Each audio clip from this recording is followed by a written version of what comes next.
Hey guys, Threasto, welcome back to another video, and today we are going to be doing the final part of fixing Robuilder's first map, and in this episode what we're going to be doing is actually finishing our bowling alley. As you can see in the last stream, we didn't do a video for part 3, we did a stream, so a lot of you guys actually came to that, and that was awesome. I'll definitely stream again in the future, but what we did is we made the exterior to the bowling alley, which I just gotta say, if you haven't seen this, this looks pretty sick. It still looks sick either way, but this is probably looks really cool for the guys who haven't seen it out there. And down here is our actual bowling alley itself. Now, I like this kind of purple interior theme with the blue, but we still have to finish some stuff. So I was gonna add a snack bar thing over here, and then maybe some seating out here, as well as an area where you get your bowling balls, or maybe I'll just put them together. I'll just combine them into one idea. So here's the entrance, and then here's all the lanes. As you can see, we have all our ball returns. I actually finished these on stream, or didn't finish these on stream, and then finished them off camera. So this is new for everyone seeing this. And also these chairs, I don't like these colors. I'm probably gonna make this white. Let me see how this looks as white. I've been messing around with these colors a lot, and it's kind of hard finding something that looks good for these, but I think white might look good, the gray, blue, and white. I don't know. I think it looks alright, but we have to finish this, and I'll actually probably make this blue as well with... Maybe the countertops can be blue, who knows. I'll mess with colors as I go through the video though, and then I'm gonna finish up in here, and then what we have left is zone gates, for these zones, and then ramps that the players can like jump off of, then also the leaderboards and our cell areas. So first thing I'm going to start off with is finishing this bowling alley. All I really have left is to finish this front area and then add some seating. I don't think I'm going to do anything too crazy in here because it wasn't too crazy before, and I want to kind of keep it simpler just because I think the players are going to be like rolling around in their ball in here as well, so I don't think it's a good idea to have too many things in the way. Okay, now I didn't do anything too crazy for the interior, but I have tables and chairs now. I think they look better now that they're all together, and also just kind of makes a little counter area over here. I wasn't really liking the blue and gray on this stuff particularly, but this could be decorated with some bowling balls and stuff. Then now we just have to make our ramps, cell areas, and leaderboards, and then we're done with this entire map. And I think our leaderboards are gonna be pretty easy and simple, and same with our zone borders, but I'm gonna make some unique designs for our ramps for each zone.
Alright, there we go. Made some nice little leaderboards. Have some snow on top, and I think the colors look okay on these.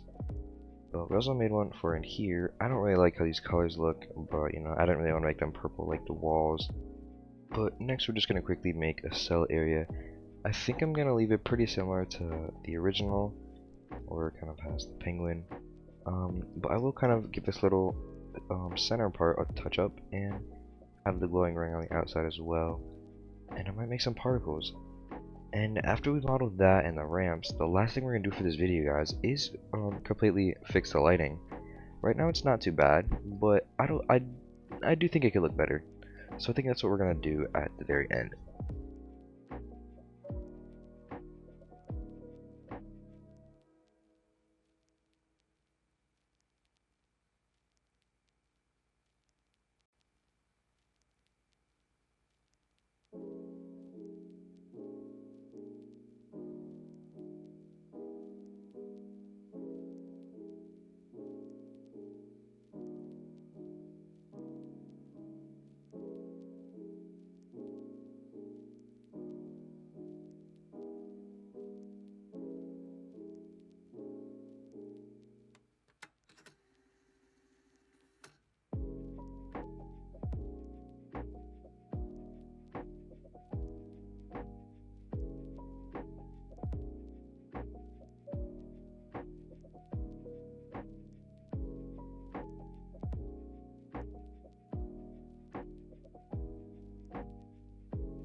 Now, I was messing around with colors, and I think this looks pretty good.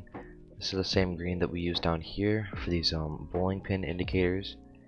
And I think that looks a lot better than using the blue over there, and it kind of made it darker to kind of contrast a little bit from all the light colors.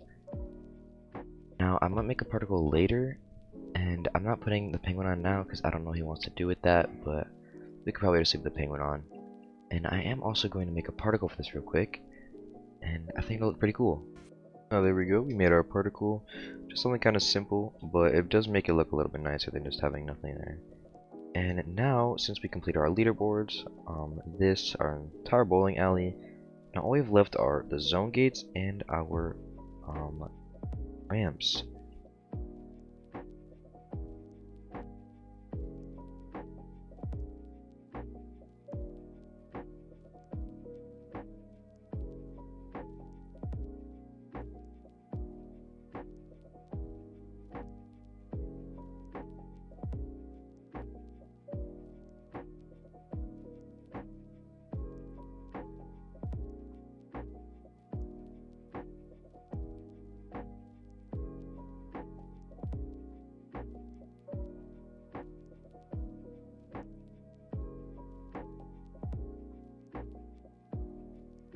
Alright, so now we can have our little gate things, and my idea for these was they're gonna be more sort of like a force field almost. That's kind of how it would look at least. Now, I kind of got inspired by this little gate instead of this one, just kind of tunnel style. I don't even know why there's two different styles. This one's used once, and all the other ones are this. But I think these would look kind of cool if they were kind of themed around the next zone, and were also colored too based on that, like the gate part itself. Now I'm just gonna go ahead and put these in each zone, and then I'm gonna start coloring them. Alright, so obviously for this first zone, we're gonna have to do a sand colored one, and I think I'll color it actually based off of these pillars. I think that's perfect. Let's see how black looks as well. And not a huge fan of black, but it still works. I'm just gonna go ahead and do this for the other two zones. And now we have our other two gates. I don't really like the forest one, but I couldn't really do any better colors than that. And the lava one looks a little bit better. And I also changed up some of the colors on lava zone, just so there's a grayish one and then like a really black one. And I'll move the sun over there just so you can see this one a little bit better. Because when it was over there, these just kind of looked both really black. But now that we're finished with everything else, it is time to go and make our ramps. So each zone is going to have a different type of ramp. This one's going to have like an ice themed ramp maybe, or maybe snow themed. This one's probably going to be some sort of ruin ramp, kind of a same style as these pillars, which would look pretty cool. And then over here we're just going to have some, I don't know, maybe just some regular like dirt ramps or something. Maybe they could be like some wood ramps like trees. And then over here will probably be some magma type ramp, but we'll just kind of figure out as we go.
Alright, here we go. We have all the ramps down and colored. Now we'll start with this zone, and these are kind of just some simple snowy ramps. These kind of look nice, they fit with the terrain. These edges look a little bit weird, but you know, it's not really a huge deal. And nothing really nothing really crazy, just a little bit simple. And I kind of have them sort of in this circular pattern. You know, you could go from here to there, and then down here and there, and then we're back around and do it all over again. That'd be fun. And in here, in our desert zone, we have ramps inspired by the ruins, so these actually fit pretty well with the ruins. And these don't really have any exact placement necessarily. I just kind of put them in these different corners, and one going through the middle because there's not a sell point there in that zone. And for our forest zone, we have a grass ramp actually going straight up to the cell zone, so it'd be kind of fun once you unlock this zone to roll up and immediately enter the cell zone. I think that'd be pretty cool. And you have one over here, hidden by those trees, and they kind of feel pretty nice, like how they're tucked in between some trees. This one's kind of out in the open, and actually move this one a little bit away from these trees and move this tree over here more. I think those look pretty nice. I kind of like having them spread out enough so you don't like kind of, I don't know, I just want them more spread out. It makes more sense. And finally, for our lava zone, we have a ramp right at the start as well. I actually have to move this one down a little bit. You can have this one that comes over here, and then hit this ramp, and then there's a ramp over here near the volcano, and another one in the middle. Actually, I thought, well, these are the two closest ramps probably out of any zone. I thought these just look really nice next to each other, especially because this is kind of like a middle platform area. And then you have one just over here, and you should be able to like go up this ramp and not fly and hit that wall. But I just think these look really cool, and that's all we have today for today's video, modeling wise and building wise. But we're just gonna start with some lighting, and there's a couple lighting things I added. I actually like this sky. Now that I see it without it, I do like that sky a lot more. And we're gonna go ahead and just tweak up the lighting a little bit, and I'll show you guys what it looks like after. Well, actually, I didn't even really have to do a whole lot with lighting because I think it looks kind of good how it is, but I made it a little more blue and touched up on some of our post-processing effects a little bit. And I think this is the completed map, guys. I think this looks amazing. I'm really proud of how this turned out. And if you guys did enjoy this and really like how this turned out as well, remember to like, comment, and subscribe, and join our Discord Dev Center. We are currently working on reviving that server, so it'd be awesome if we could have some new members join. Maybe we'll do something special if we can get to 200 members. But that's basically it. Once again, if you guys did enjoy the video, please like, comment, and subscribe, and peace.